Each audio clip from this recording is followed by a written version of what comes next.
Welcome to the Indonesia Study Group. My name is Nefita.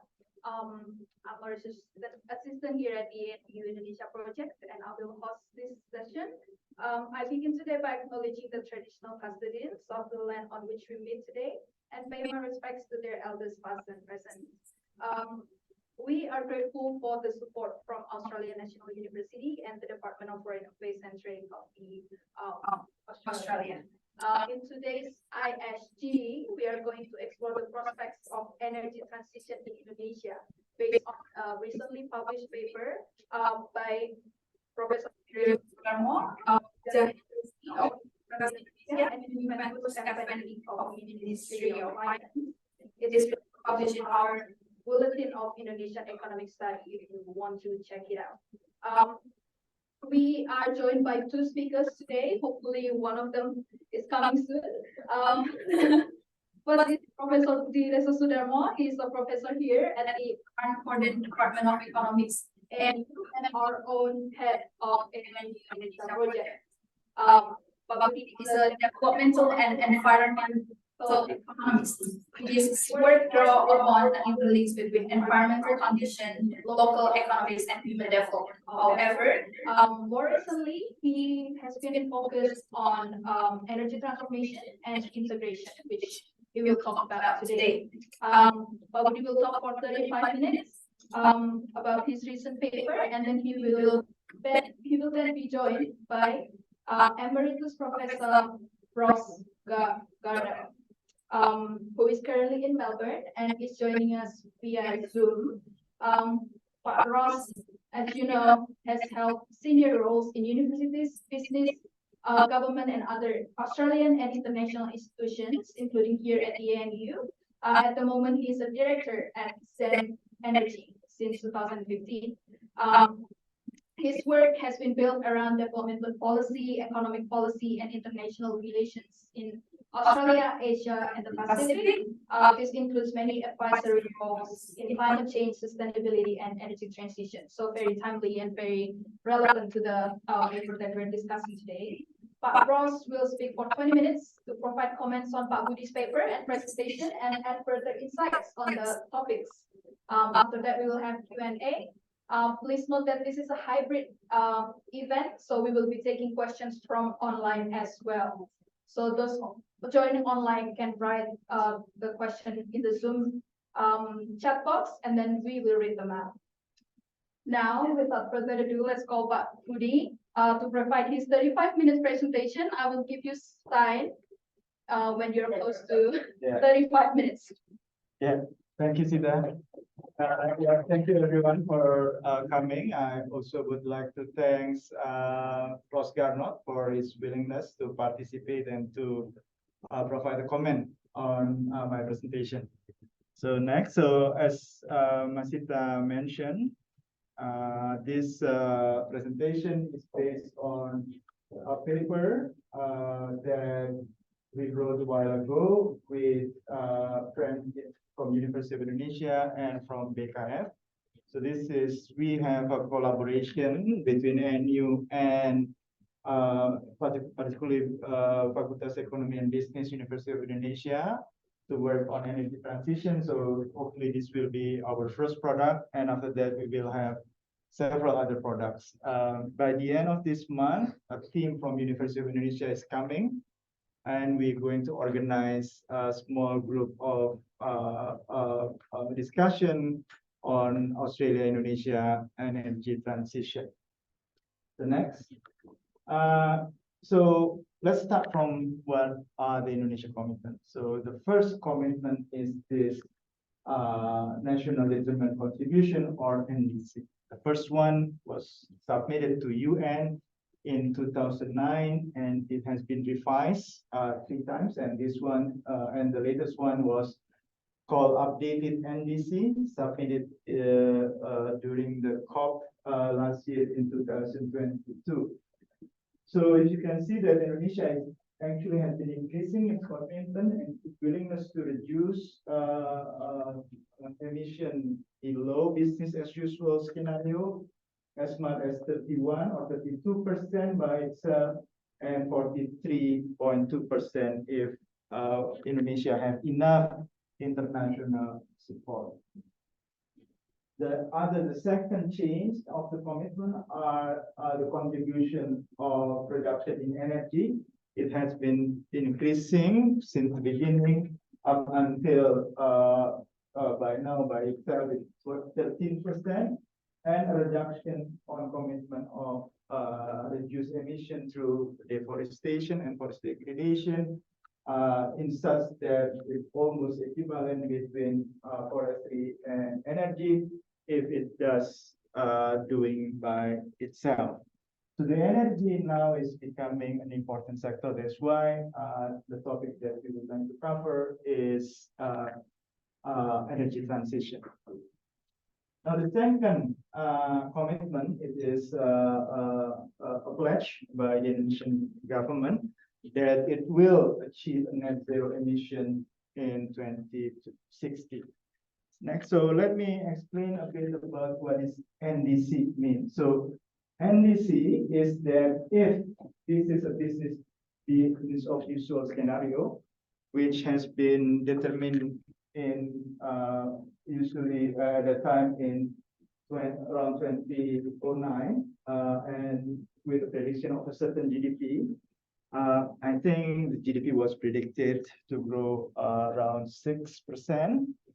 And from this number, the 32% is this one, and the 42% is this one. Now, but that is based on PAU that has been submitted since 2009.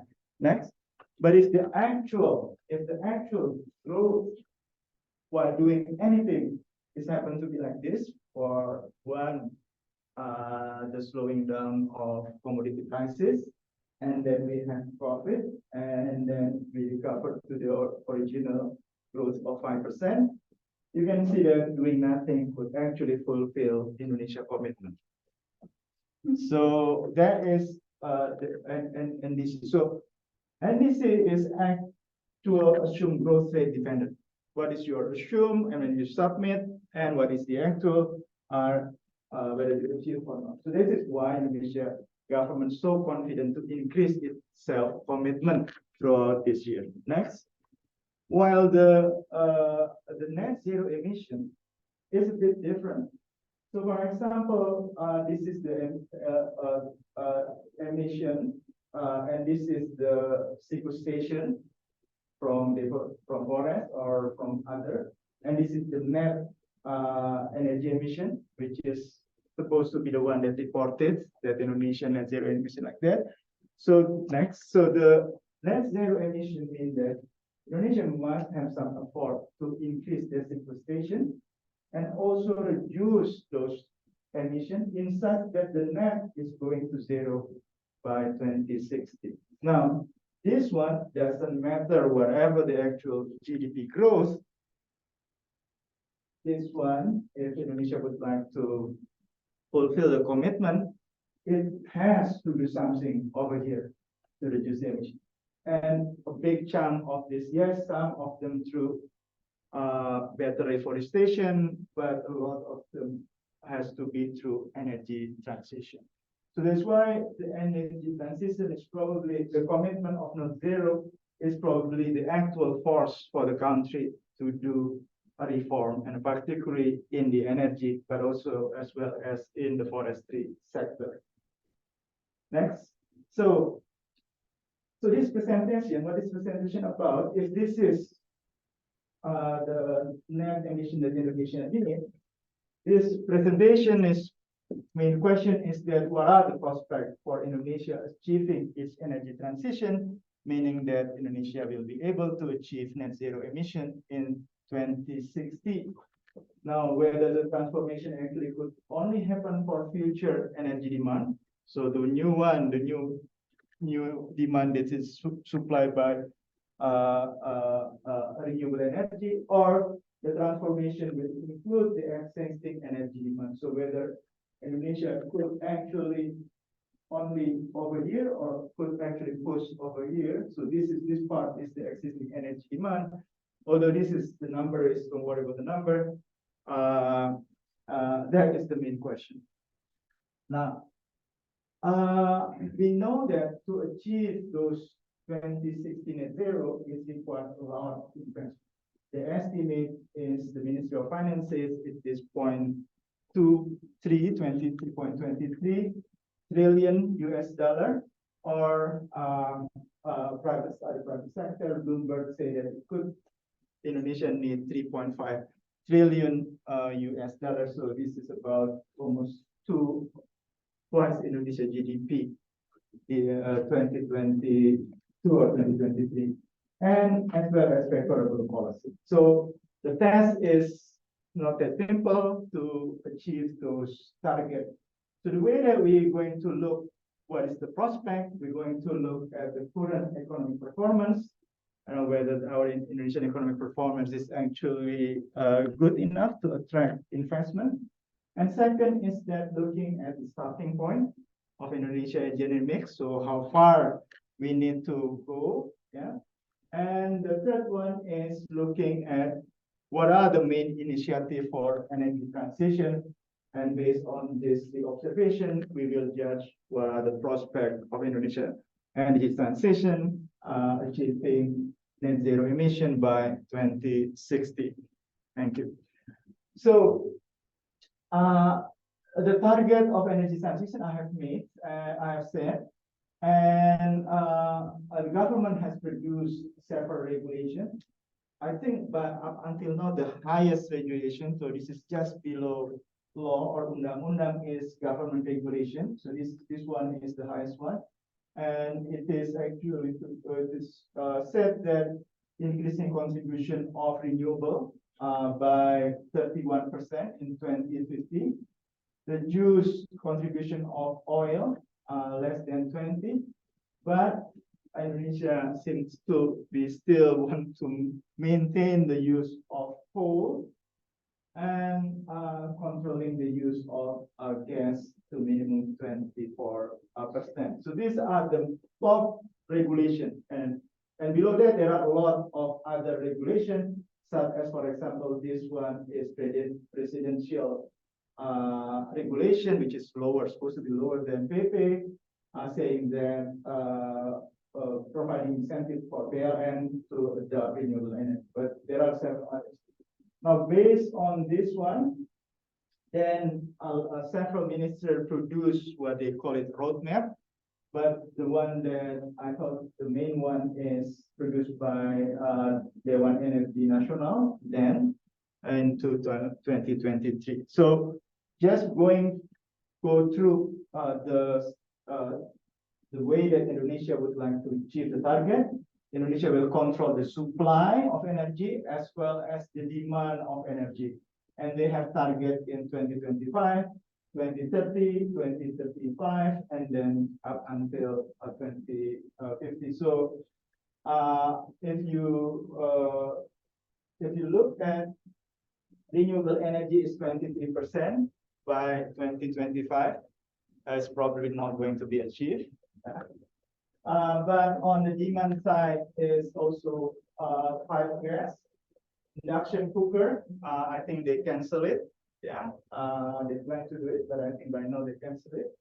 Electric car, 1 million. Electric motorcycle, 6 million. Gas, fuel, and so on. And so they keep increasing, but the issue is the renewable, even in 2030, not sure that it will be achieving those targets. And it has also in 2035, if we move next, it goes on until 2060, with the target of renewable will become 62 and 63 of total energy mix. You look at this induction, electric vehicle, big number, all of them are very big. So as I mentioned, the total is between 0.23 trillion US dollar until 35 trillion US dollar. You can see the reason why it needs capital, because the renewable need to be like 60%, and all these electric vehicle, electric bus, and hydrogen truck. So Let's see. Next. So now let's look at the economy. We just have Indonesia update and actual as President nice update. So I'm just going to be very quick looking at this number. So in general, I would say that looking at the expenditure side of GDP, Indonesian economy growth has been back to pre-crisis. So the GDP in quarter 2, 2023 is 5.2. And if you look at consumption comparing to before pandemic, so this one is before pandemic, consumption has been higher than the average quarterly year-to-year growth before the pandemic. So mainly is consumption driven. Investment is still relatively, it's okay, but it's still relatively low compared to before crisis. And net export is good in the first quarter, but the number in the second quarter is not that good. So I would say that, well, there's a possibility that Indonesia will push with net export, but it's very competitive. Now, I also do observation in several markets in Jakarta, looking what happened in the market. And I would say that it varies a lot. There are a lot of markets in which the close has been closed due to the pandemic and has not been open. But it is difficult to judge because Jakarta people pattern on shopping could be changed. But it had to tell that the level of the economy is actually already back to pre-crisis, particularly the economic activity. Next, if you look at the expenditure sectoral of GDP, we can see that many has been come back, particularly the mining, trade, hotel, and restaurant, as well as transportation and communication. But agriculture, utilities, and financial sector, the growth rate has been still lower than the average growth rate before the pandemic. Regional activities, except for Sulawesi, everybody is already relatively back to the pre-crisis group. But when I travel to several regions in Indonesia, it seems to me that outside Java, many has not showing a full recovery. So, for example, in the city of Manado, and in Banda Aceh, in Manado, there are still a big mall that used to cater Chinese tourists as still closed. So I would say that in the region, the situation might not be as good as we thought. So that situation. But whether this is good already now, the way to do that, I do this exercise. Next. So what I do is I compare Indonesia with two groups. Yeah, one is this Southeast Asia, some of the Southeast Asia country. So this is Malaysia, Philippines, Thailand, plus China and India. Yeah. Second group is only Southeast Asia country. So before the crisis, I made an average of the growth rate of those countries, weighted. Per country has different weight, in such that they are actually mimicking the actual growth of Indonesia until this one.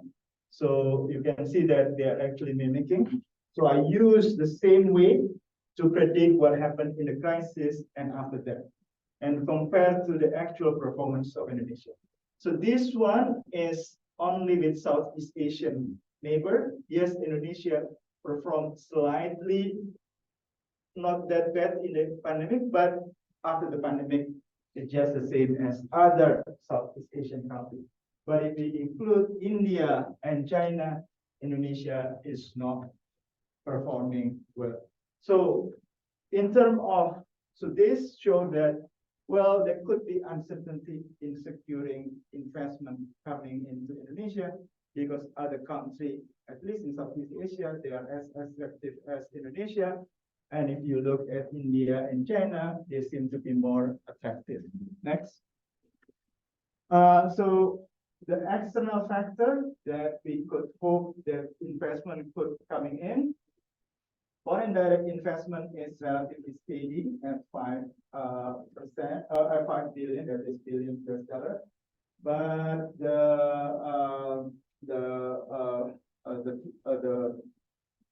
the financial capital is actually still negative. And some reason for that is potential trade slowdown due to declining of commodity prices. So commodity prices increase after the pandemic, but there is a tendency it's going to be down. There's a US-China geoeconomic fragmentation and weakening of global trade. Next. If we look for internal, whether we can boost internal activity, so there will be more investment on renewable. Looking at interest rate has been relatively low, inflation has been relatively under control. So potentially there could be some potential investment domestically, but we don't know yet. Next.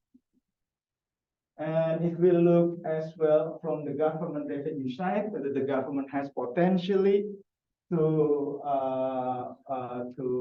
boost the investment on renewable. The government in Indonesia revenue has been okay. It can be shown that actually GDP deficit has been budget deficit has been back to below 3% in 2022, and also by law 2023 has to be below 3%, and some improvement in revenue collection due to commodity boom, but we also know that the price of commodity declining. And during the update, we also discussed that there is this discussion whether the downstream industry is actually creating a bigger boosting the household government income or even the economy. It is still questionable. And we haven't seen any improvement on human capital in terms of showing that there are more significant productivity increase in the country.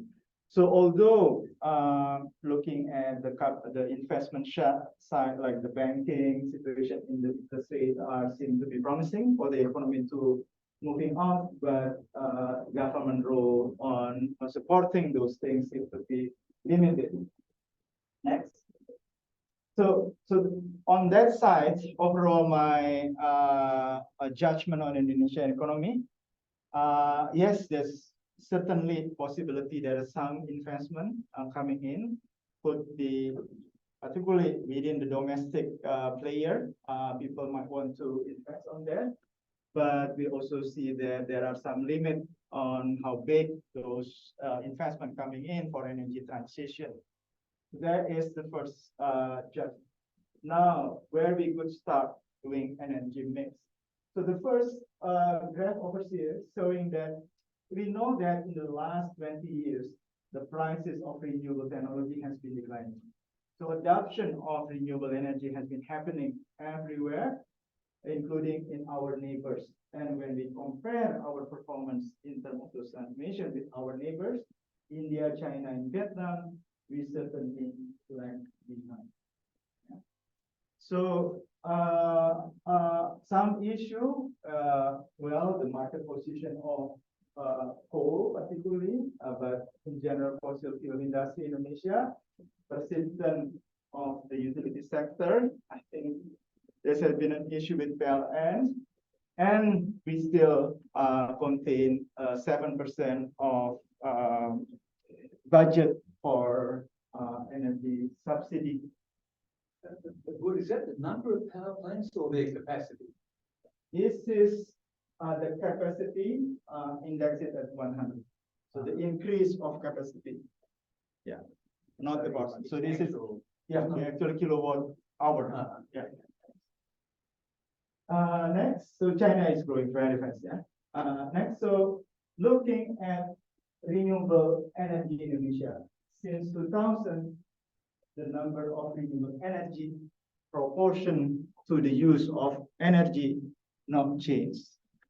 up until 2020 is just below 10% of total energy use. Yeah, that is hydro, solar, wind, and biofuel, biogas. So if you look at also gas is geothermal is still small.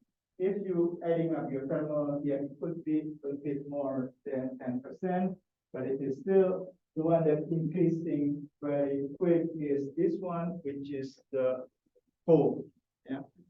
So coal is about 37 if we look at the total energy use in Indonesia. But if you just look at the electricity, 61% of Indonesia electricity produced by using coal. So the electricity sector is problematic. And remember that we would like to increase that about 9% to 63% in 2050. Remember the target in 2025, 25% out. 2030, 35% most likely out. And so that is how tough the effort needed for Indonesia to commit to its plans having a net zero emission in 2060. Well, you could say that because we're low, there's potentially a lot of things that we could do, but still, it needs strong commitment by the top leader. Knowledge base on the industry and connection with international hygiene are important, I would say. And we need strong and stable economic growth. And whether we have those three in the next cabinet does matter a lot. Thank you. Now, the other requirement for this renewable to be able to 60% is the establishment of Nusantara Super Grid, which is connecting Indonesia from online. The main reason is that in coal, you can bring the coal everywhere and build the power plant in the place of your need. But for renewable, most likely you have to build in the location where the source of energy are available. If, for example, micro hydro mostly in Kalimantan, you have to build it in Kalimantan. You cannot build it, the sources in Kalimantan and build it in Java. And so the only way to do this, to transfer supply and demand, is a strong Nusantara grid. And this one has not been available yet. Although price of cable has, particularly DC cable, has been lower and continue to decline. So there is an opportunity, but this is another job that the country needs to establish to be able to provide 62% renewable by 2060. Next. So the second argument is that from where we are right now to what we achieve is a gigantic job. And we're going to miss several targets in the future already. So again, whether Indonesia would be able to achieve 2060 is a big question. It's just looking at the tasks that we have to carry on. Yeah. And now let's look at the initiative. Okay, if the task is high, the economy is okay, but if we have a brilliant initiative, we might be able to achieve that. So that's why we would like to look at the initiative. The first big initiative is this Energy Transition Country Platform. It's a collaboration partnership aiming at enhancing energy infrastructure and accelerating transition toward achieving net zero emissions in 2060 or earlier. So two big activity. One is the early retirement of coal power plants. Second is facilitating investment in renewable power plants.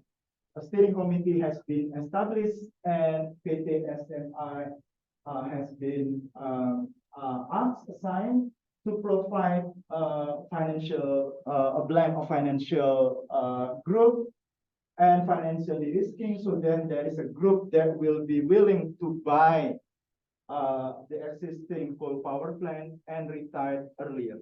Now, the issue is this. So the price of electricity is capped. And the current investor already expecting a certain profit that they will get by investing on, for example, 40 years time horizon. Now, this company is willing to sell as long as you give me the expected profit. Now, so the new company that going to buy, okay, we are also want to buy this company, but we also need profit. Now, when the price has been fixed and the profit has been all taken by the old investor, the new investor coming in can only get profit if there is some affirmative policy. So SMI, what does that mean? There is thing, instrument are negotiating for this affirmative policy. This affirmative policy could be lower tax, could be a permission to monopolize certain activities, particularly maybe in the renewable energy or else. But without that, nobody want to do it. So now there is already one case of Cirebon, which is the financial money come from ADB. So you need to have those. They're with having a lower interest rate. So that is one. So that's possibility. But if you look at the contract, it is only shortened for until the PPT with PLN finished. So even the company, which is still 20, 30 something, yeah. So it's only about 10 years earlier. Still, you can see how small the room to maneuver in this coal retirement. Yeah, even if you have a low interest rate using the ADB facility, and I believe there should be some other instrument that the government provided, but the government could not decrease a lot of their tax, because that means that those transformation is actually being paid by Indonesian people. And the government also, first of all, the government needs revenue. So this energy transition is actually for Indonesian people as in general, it will be their burden. Because the only way is the government is actually reducing the money that they eventually could get from this activity. And that is basically reducing possibility for the government to provide Indonesian people. So that is that issue. The main one, several challenge is that except ADB, there isn't really anybody in an international institution that commit to give money. Yeah, donor and philanthropic organization forget it. Yes, a soft loan is difficult. As I mentioned, early retirement initiative is challenging for the blended financial institution to ensure some profit, unless affirmative policy. And the other problem, it has not yet general any income through international carbon market, because the verification process of these activities has not been established. This will go to voluntary market. And the other thing is that there is interest in investing in sunset industry. So the coal power plant is sunset industry. We know it will be cannot compete with the renewable. Nobody really wants to invest on that, but they are more attractive to invest on renewable energy or even electricity hydro.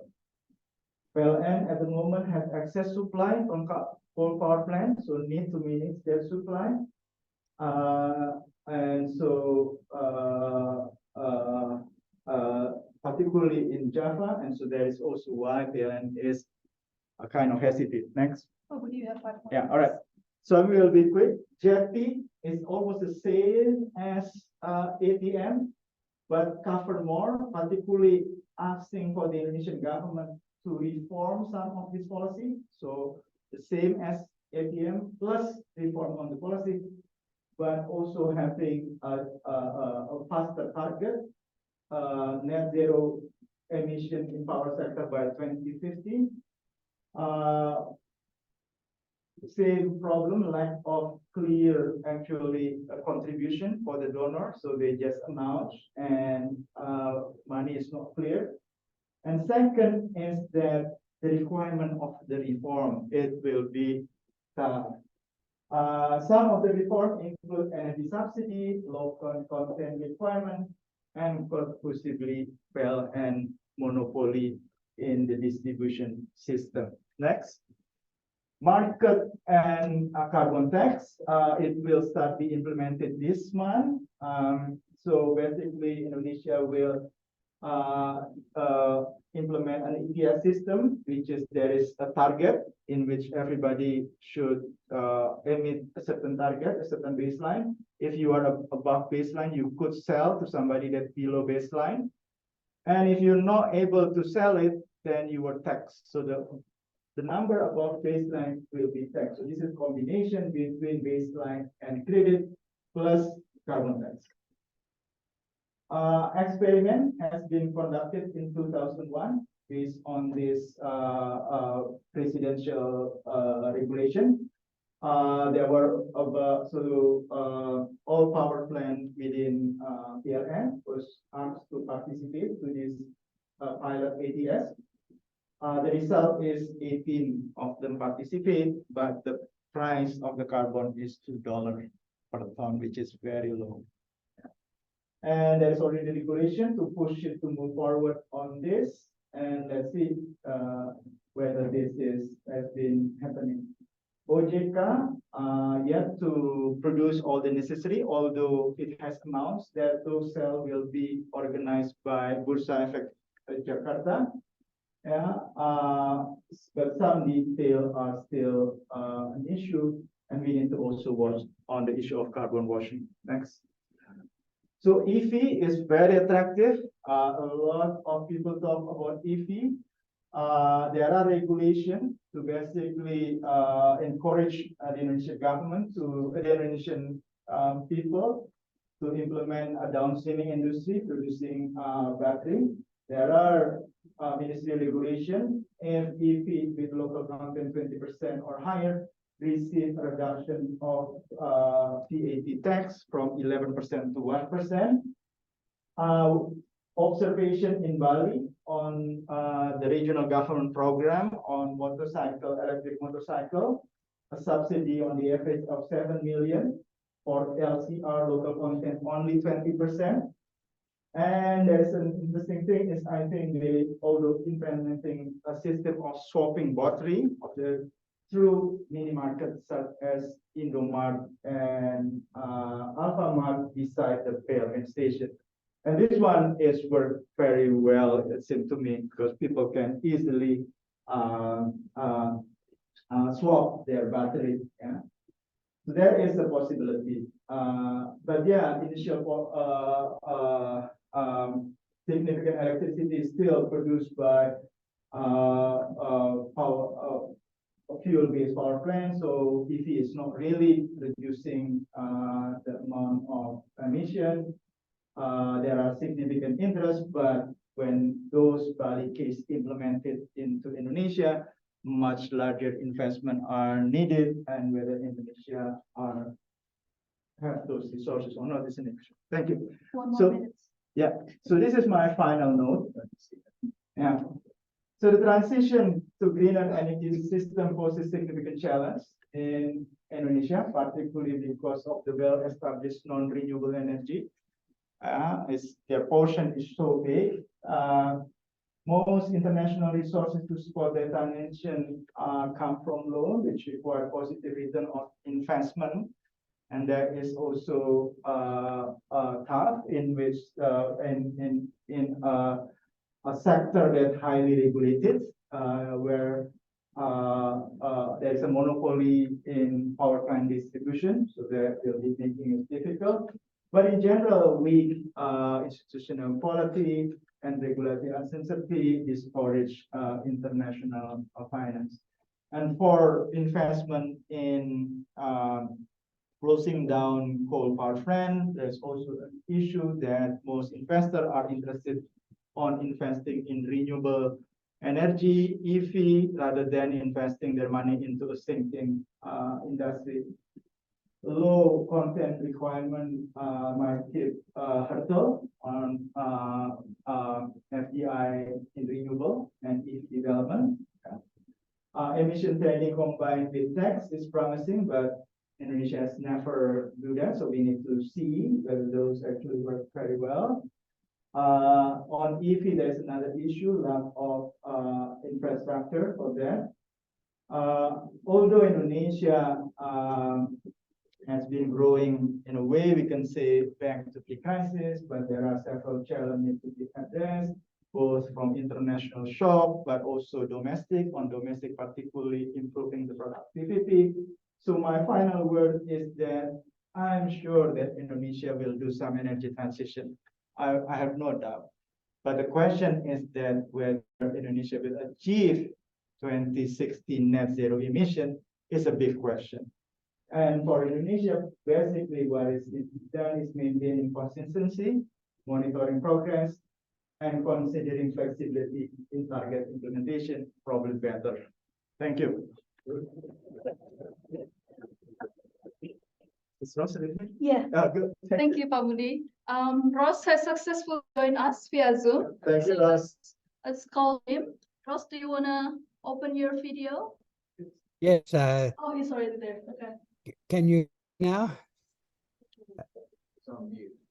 He's very quiet. I'm not on mute at this end. No, very Yeah. Okay, yeah. Yeah. Hello, Ross. Can you hear us? Yes, I can hear. Good. All right. Now we can hear you. It's better. Okay, good. Well, thank you, Budi. That's a very interesting introduction to the issue, and I'd earlier read your paper in BIES. I'm going to talk at rather a high level and raise some questions of more of a strategic kind, and only say a little bit about the particular things. We can talk about that later. If Indonesia does not get to near net zero by 2060, that will significantly affect the world's chances of getting to net zero by 2050, which we have to do to get anywhere near the 1.5 limit. I think we need to put the Indonesian situation into international perspective. Indonesia at 4% of global emissions, as you say, is a very big emitter on a global scale, about nearly as big as the whole of Europe, and Indonesia's not yet coming down, and Europe's coming down very quickly, so it will soon be more than the whole of Europe, including the UK. It's around a little bit more than half of India's emissions. And India is now taking very large steps after a long period of not doing very much about it. The basic arithmetic is that the world has to get to net zero by 2050 if it's going to limit climate change to not much worse than it is now. And we have to recognize that it's pretty bad now at 1.1 degree of warming. The best we're aiming for is to hold that to 1.5, which is significantly worse than it is now. But it's been very bad lately. It's been costing a huge amount in many countries around the world. And if we exceed that 1.5 limit, then we start getting large increases in sea level combined with cyclonic events. Very hard to see how economic life could continue normally in cities on the river deltas and close to the sea, like Surabaya and Semarang and Jakarta.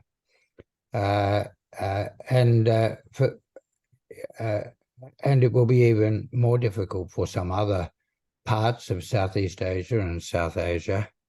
So there'll be huge disruption of economic life. So I think we need to recognize that if it's true that it's going to be that Indonesia probably won't, under current indications, get to net zero by 2060, then that's quite a big issue in a global context.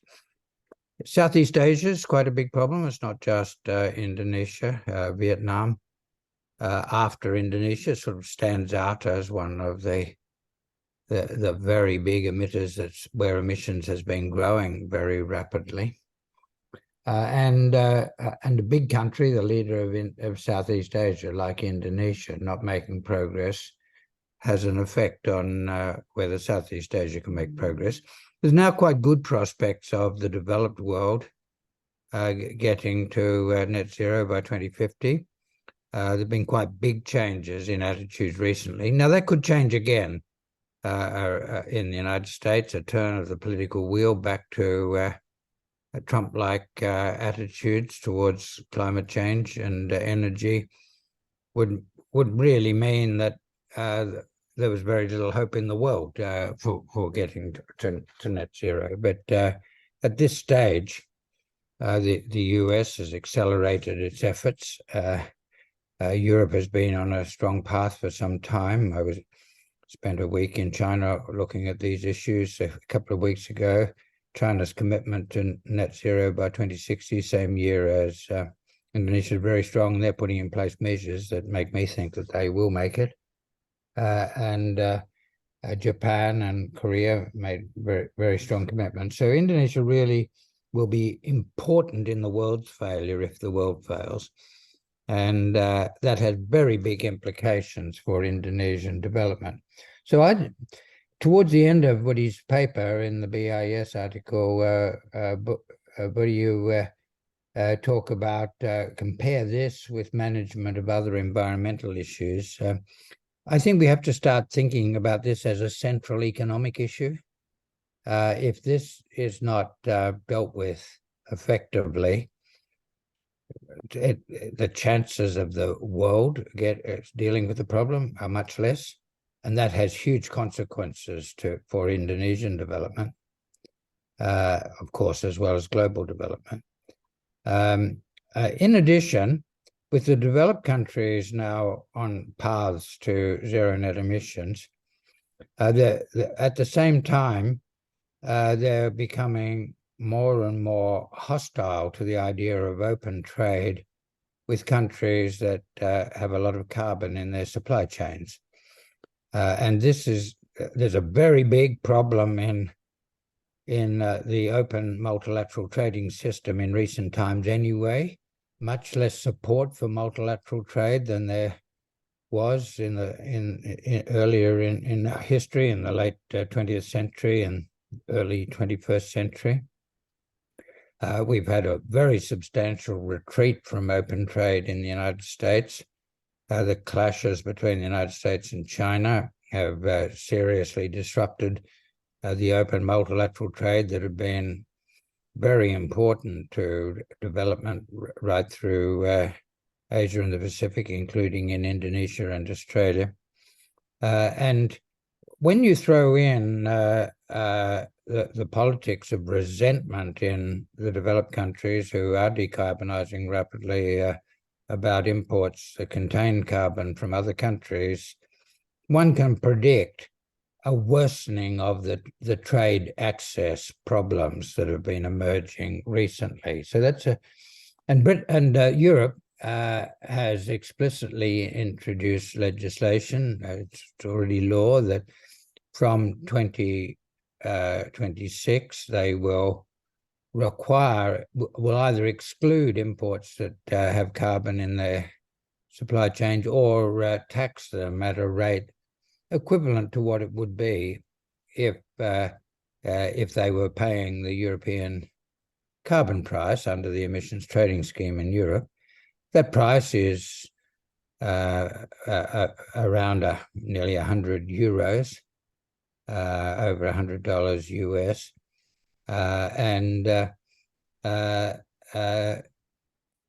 and it will not be applied very scientifically. There'll be very strong protectionist instincts in application of the border duties.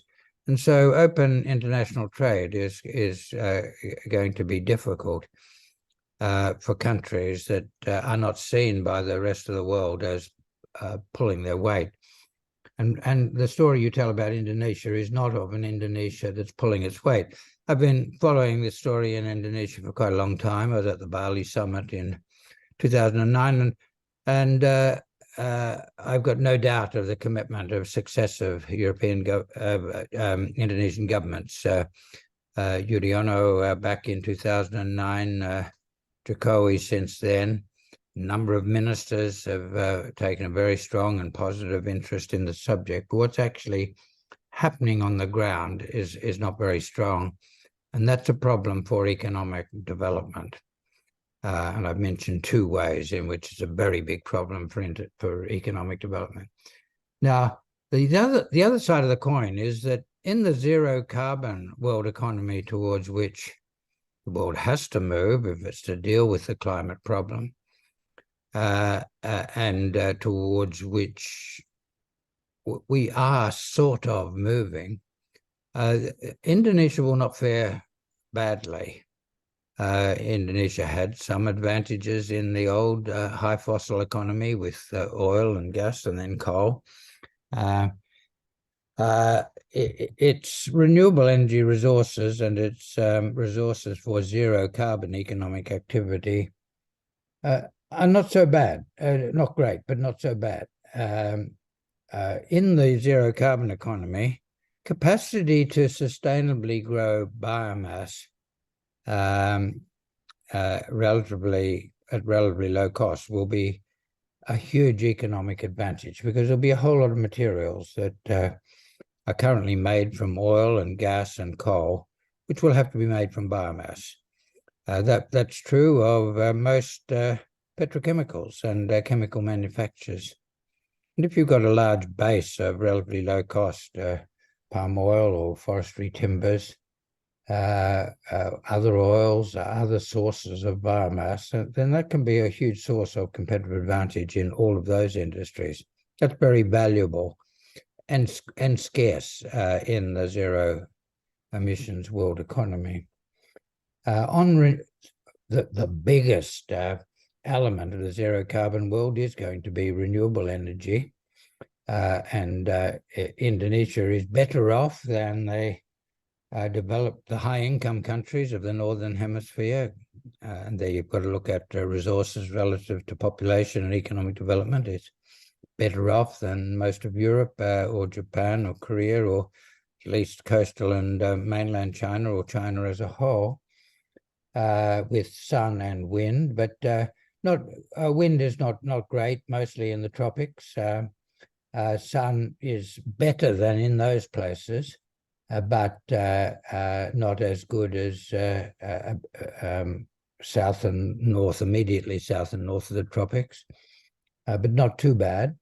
And then Indonesia has very large renewable resources of other kinds, which have been talked about for a long time, but not systematically examined. One of these is hydro, been some use of hydro in Java and Sumatra, but very large resources in other places. That's a very valuable resource in the zero carbon world. Can be controversial, got to manage the other environmental impacts of use of hydro, but there are things that can be done to manage those effects. And short of big dams, smaller dams, and use of the very large differences in altitude quite close to each other in different parts of Indonesia, there's opportunities for storage of energy with pumped hydro storage.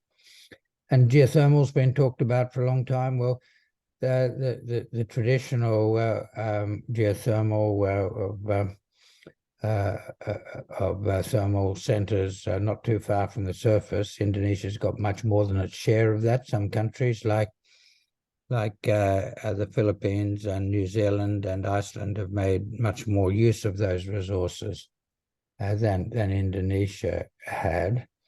Add them all together, and Indonesia is not badly off, but a systematic effort hasn't been made to make use of these resources, and putting very well drew attention to the fall in the costs of turning a renewable energy opportunity, a resource, sunshine, into electricity. That fall in cost means that for electricity for domestic use, if you simply use reasonably well the resources the rest of the world are using, should be able to supply electricity more cheaply than through use of coal. I didn't mention amongst the economic threats of the rest of the world's action on climate change, the market for coal been very healthy lately, especially since the Russian invasion of Ukraine, but it can be expected to die, whatever Indonesia does.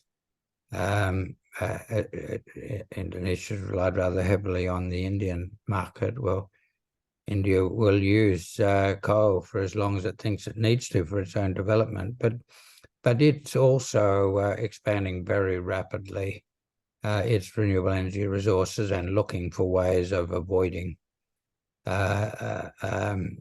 increased use of coal. So it would be naive to think that coal can, in the best of circumstances, continue to be a source of economic growth. And it would be surprising if there was much coal export at all by the middle of the century. Bodhi has talked about quite substantial exports still. That might happen. If that happened, it would mean that you've got a very big problem of managing the damaging impacts of climate change on Semarang, Jakarta, and Surabaya. So the value you get from the coal will be a small proportion of the costs imposed on those other things. I think it's important to bring in looking at this the traditional economic policy perspectives and ask the question: what will Indonesia's comparative advantage be in this zero carbon world? And won't try to answer all of that question now, but there will be new sources of comparative advantage. Make good use of those renewable energy resources. Make good use of those biomass resources. Make good use of adding value to traditional minerals by using those low-cost resources, the biomass, the renewable energy, and these can be substantial new export-oriented industries, potentially very large. It may very well be easier for Indonesia to establish to win on one of its aims and objectives for a long time: domestic processing of minerals. That Indonesia may very well have stronger comparative advantage in that processing in the zero carbon world. Countries to which it's exporting unprocessed minerals in Northeast Asia are very decidedly less well endowed than Indonesia, with a lot of the inputs into the zero carbon economy, which will facilitate economically profitable investment in processing. Sorry, Ross, you have 3 minutes left. Yeah.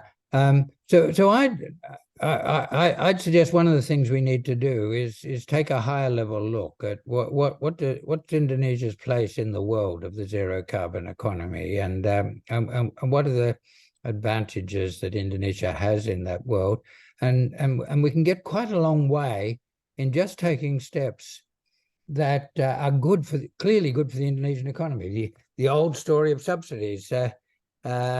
When I did that article in BIS,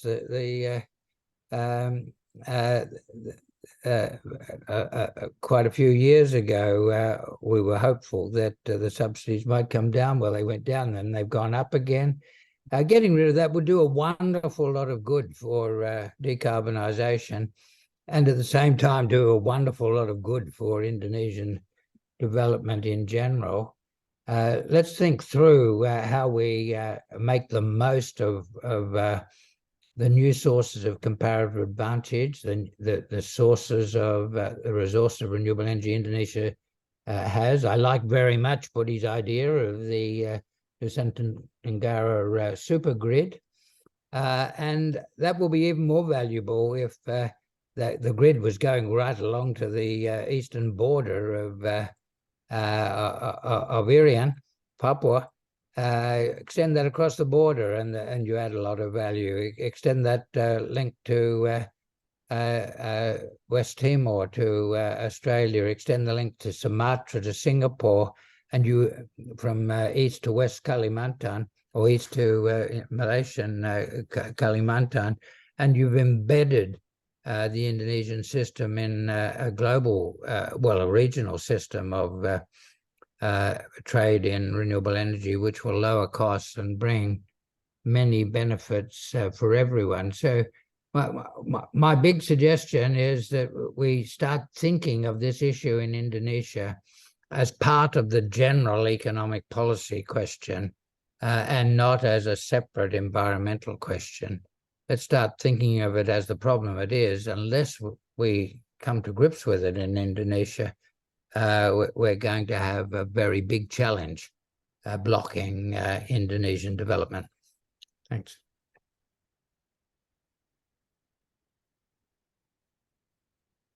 Thank you, Pak Budi and Ross. Let's take questions from the room first.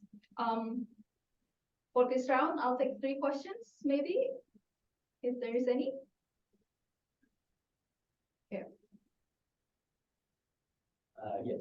Thanks very much to you both for really stimulating presentation seminar.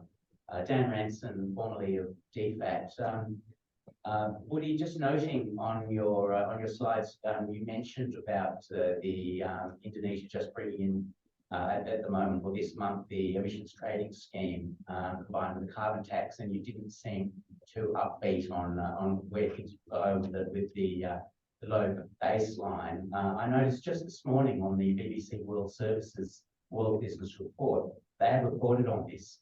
So the kind of attention, the international mainstream attention, it has already started, and it will certainly continue. So, noting that you weren't too optimistic, I mean, is it a case of better than nothing and better late than never, the best that we can hope for? Or can you give us something optimistic to hang on to? Second questions? Thank you. You talked about 4 programs, the ETM program, JDC, the EV, as well as the carbon market tax. I see a lot of complementarities between the programs. So I was curious to know to what extent there is sort of like dialogue and sort of feedback happening between these different 4 programs.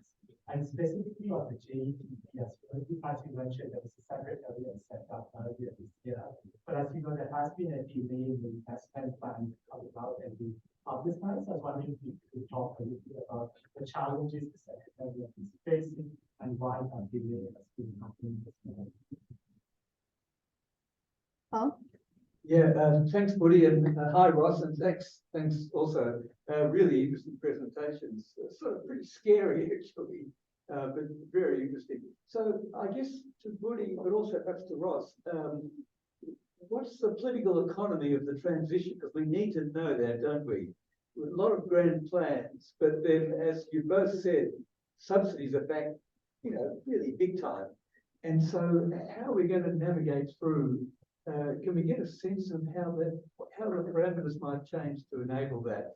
Especially given Indonesia has Australia's problem, really powerful fossil fuel industry, which is going to block it wherever it can, a lot of the transition. So can we look for a sort of a political economy roadmap at all that might change things? Is it clearly the science is clear, and so what about the political economy, I guess? In Indonesia's case, especially also when you've got KLN as such a monster, and so if you can't penetrate the monster, that's going to be really hard too, isn't it? But thanks. I'm still trying to work out whether I feel a bit hopeful or a bit gloomy, but it's a bit of both. Excellent presentation. Sorry, before you answer, I'm just going to repeat the questions for online audience because one of them cannot hear. Is there any optimistic image of the energy transition? First question. Second question, is there any dialogues between all these programs, and how is the secretariat conversing between each other, and is there any delay and why in achieving these goals? And the last is the political economy of the energy transition, considering the subsidy that's really been there, hard to take it out, and PLN that's been around for a while. A long time. A long time. But do you want to take the So three Ross, should questions? I respond first? Please, silakan. Thank you, Ross. Thank you for joining this discussion. I really appreciate it. So I'm not pessimistic on the ATS system. But I also think that there is an issue whether Indonesia institution is actually ready for that. But once this hurdle pass, it could be things becoming quickly move. And it's good that international actually pay attention. It's actually forcing. But I think help from international certainly could be a key. So that's why Australia participation and other developed country participation in making smooth the institution for establishing ETS is very important. My interview with OJK person, there's still limited expertise within OJK on these things. When I interviewed them in March this year, they only had one person to work for ATS. It's the big, I think it was the big thing for the person to establish everything. So that part is the one that to me is an issue. It's not solvable. It's solvable. Yeah, but commitment of the president and resources enough that is poured for establishing the institution is important. So that I thought is important. So the next question is why has been delayed in JP activity. That so my interview with JP Secretariat, they typically are saying, well, where is it international commitment? The British has promising 1 billion, but there isn't really any money. The US has been promising some money, but there isn't really any money. And if you remember that Luhut even upset and say in front of the debater, where is the money? Show me the money. So there is showing his frustration. But on the other hand, also you can understand for the investor part, yeah, when they get in, again, this 20 billion, most of them are loans that need to have some profit of return. About 10 billion will be commercial loan. This is not public like ADB World Bank. So that commercial loan need really a return. And so, they know that if the institution of Indonesia in certain states, they cannot exploit any return. So for example, well, the PLN monopoly, it is still an issue. So the room for them to show that they get this high profit is still an issue. So it goes like that. And again, what people look is that, well, government affirmation policy is needed. Yeah. So that is the one, but that means reduction of revenue for the government, in which now the government are actually needed. So these are juggling on the situation. Yeah. But again, I thought that one of the key is this international connection between Indonesia. I thought that is the key, and that part has not been smooth yet. And Ross mentioned that, well, if Indonesia fails, it's actually a global fail.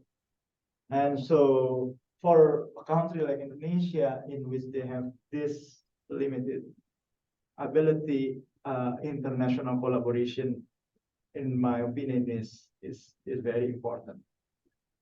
And finally, what is the political economy? Yeah, so Player on energy sector are not that many, and some of them are big conglomerate. And so you're dealing with that unless you're giving them a concession to have to move their activities, they might not do that. So that's why right now some of the renewable, the development are actually owned by the same player as those things. And if you look at government in current Indonesian government, well, our political science friends say that oligarch is quite strong, and that is making it more difficult. So let's see what is the next government. If the next government is not as linked that strong as current Jokowi, second Jokowi government, we could have a hope. But Hal is right. If we identify the player in the energy sector, we probably know that, well, you know, they are all having some connection to the regulation. And so that is also an issue. Again, I keep repeating this. One way to resolve is that giving them a concession for moving from such an industry to other industry, but then it could suffer some other that genuinely has the capability on those new industry. But you need to deal with them. So yeah. So yeah. So some of the big players actually already give concession for this renewable, so they are a bit happy. But yeah, they need to if we would like to follow that game, we need to give more basically, which is in terms of fairness, I'm not that sure. So yeah, that's another difficult. Ross, maybe. Ross, do you want to add up? Yeah, I'll just come in on the third point, Hell's question about political economy, which Buddy's given a lot of an answer to. I think Buddy and Hell were right to focus on the challenge of the PLN monopoly and the challenge of the coal industry. I'd add a third, and that's managing forests and agricultural land in the away from Java, where central government has had good policies on trying to restrict diminution of the carbon stock, but has found it very difficult to handle the local political economy interests. A general point we can make is that it's much easier to drive out old industries because new ones have become more attractive and profitable or offer cheaper products than it is to force industries to close when they're already when they're still profitable. And we're seeing that in Australia, where the coal industry and the coal power generation industry was a big force in destroying carbon pricing because that was a tax on them.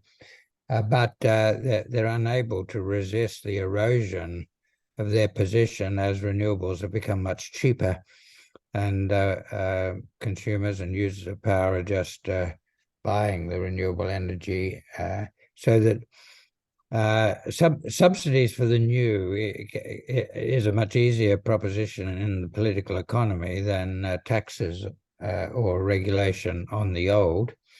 And with renewable energy power costs coming down, the technology is improving, the economic costs falling. It would be surprising to me that if the renewable resources were not, it would be surprising for me if they were used well and the renewable electricity wasn't substantially cheaper for users in a lot of the country. So a focus on bringing out those benefits and undermining the profitability of coal from domestic competition rather than from taxes and regulation might be more successful from a political economy point of view. For the export of coal, which of course is huge, we can rely on the policies of other countries over time to diminish that. Then on the PLN monopoly, I think that's very important. Electricity and decarbonisation of electricity is central to decarbonisation of many other things. Buddy made the point that you don't reduce emissions all that much if you shift to an electric car if the electricity comes from coal.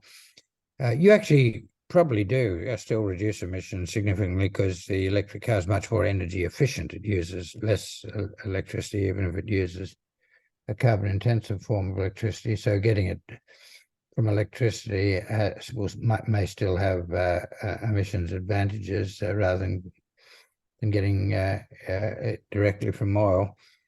But there are lots of low-cost renewable electricity is going to be very important in the whole transition. And PLN's got to be part of that process, or else there has to be restructuring of PLN to make it possible.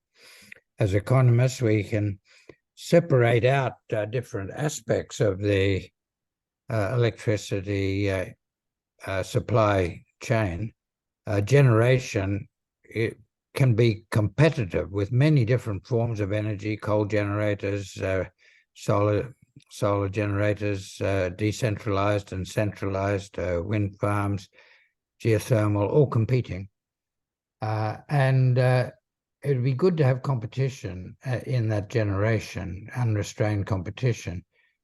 On the retail end, you can also get a lot of innovation if you've got genuine competition, but there's no way of getting competition for the transmission systems, the poles and wires, transmission from the big generators, but also distribution around the suburbs.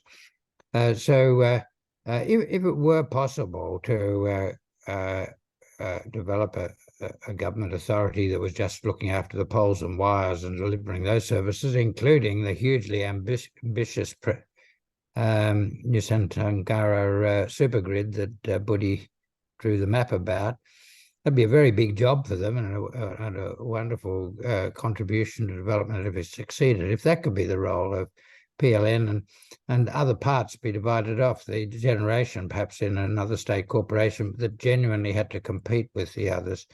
Is that impossible politically? Well, the government owns PLN. Each of the parts of PLN, one part on transmission, a monopoly supplier of the grid services, which are natural monopolies, a substantial competitor in generation, taking the existing generation assets, and then substantial competitor at the retail end. You'd have three businesses that were very attractive for the people working in them. Is that impossible? Worth thinking about anyway. On the third issue, how do we deal with the oligarchs in the outer islands on use of forestry and agricultural resources? I don't have anything to suggest there. People who know those regions well will have to find the answers. Okay, thank you, Ross. Let's do one more question from the room, and then I'll take questions online. Yes, please. Well, I wonder if not now, when one has a very popular president with whatever it is, 80-something% approval, and no succession to worry about except his legacy. If that moment is not one when you do the right thing and abolish the fuel subsidy, when will it ever be? I can't see any other option which would be there. And you can get close to that. Yeah. But also I wondered if Ross or somebody, Ross suggested this biomass thing. You've got to use biomass to produce your electricity. I mean, what step would you have to take to turn all that 12 pounds? Start that process. Turning all the time and others. What has to be done? Yeah, so I just answered the first one. You know, I'm actually so the one of the problem is the national interest. In the early period, Jokowi is actually downgrading our climate change policy. So the national REDD agency that's supposed to be directly under the president was demolished. So then basically it's downgraded. And second is that I could be wrong, but when Jokowi talk about energy transition, is about investment to the economy. It's not about the environment per se, 100%.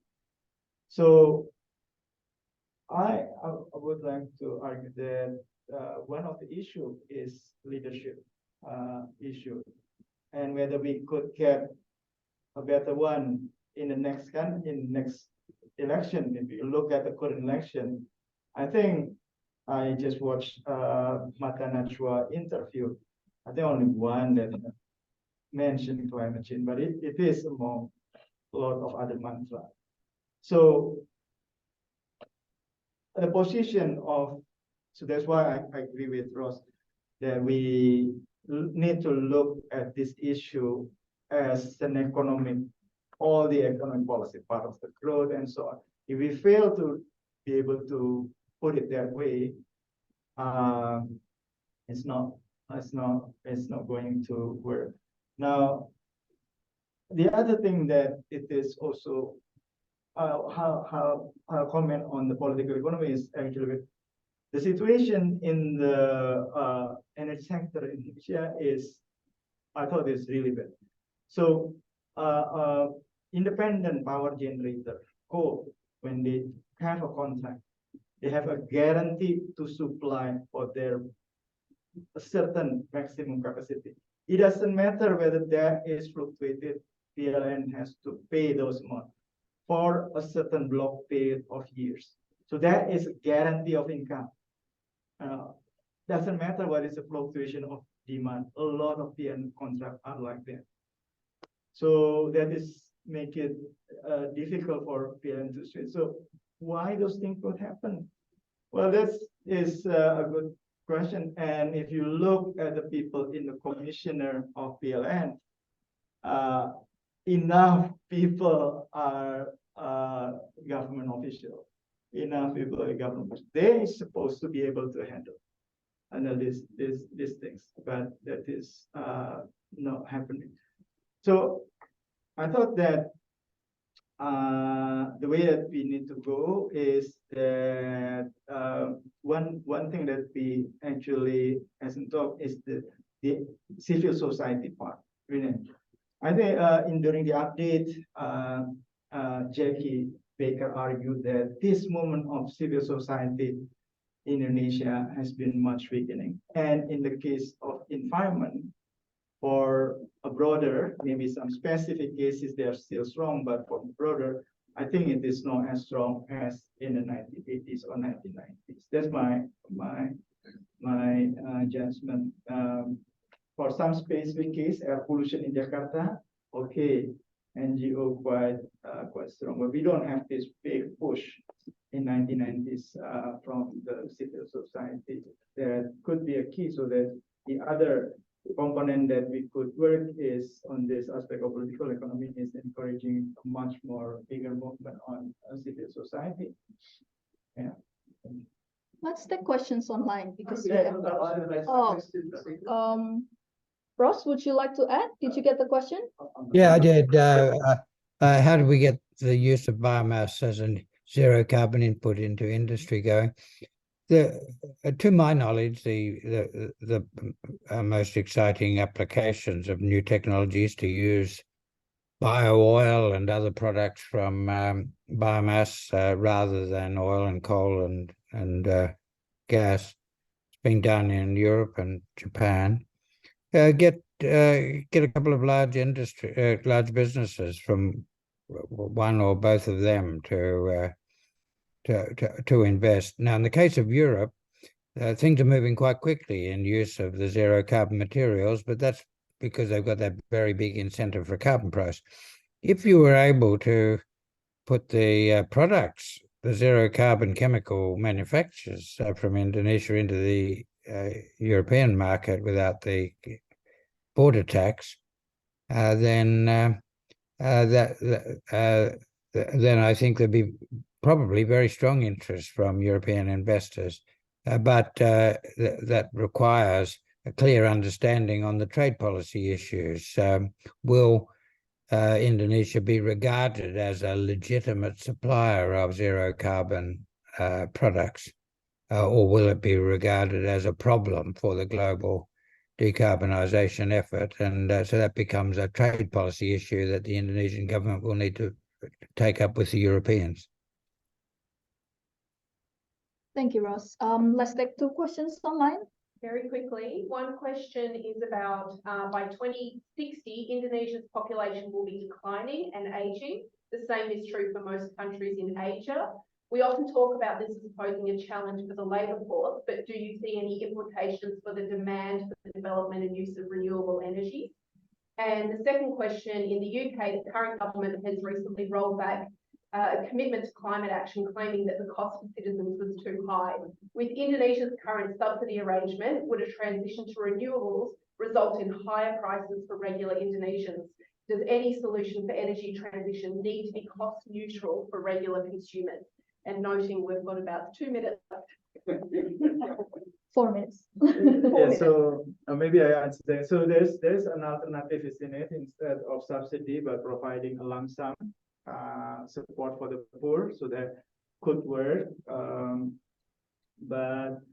But subsidy is popular. If you look at the campaign of the 3 expected candidates, they're going to give subsidy for a lot of things: free lunch for all school, free this for all these things is so popular for the during the campaign, and that's one of the problem with energy subsidy, because but leader are actually important. An alternative is exists, and expert has been mentioning, but yeah, that is the popularity issue is an issue. Yeah. Maybe Ross, you would like to respond on this aging situation? Yeah, well, the big macroeconomic impact of aging is going to be a decline in the ratio of global investment to global income, and an increase in the ratio of global savings to global income, leading, we've already seen big effects along these lines, to very low real interest rates. That's very good for the energy transition, because the zero carbon industry is much more capital intensive, very low operating costs, high capital costs. So that global macroeconomic dimension of aging is highly favorable for the shift to zero carbon. I don't think the micro effects favor or disfavor renewables. And then on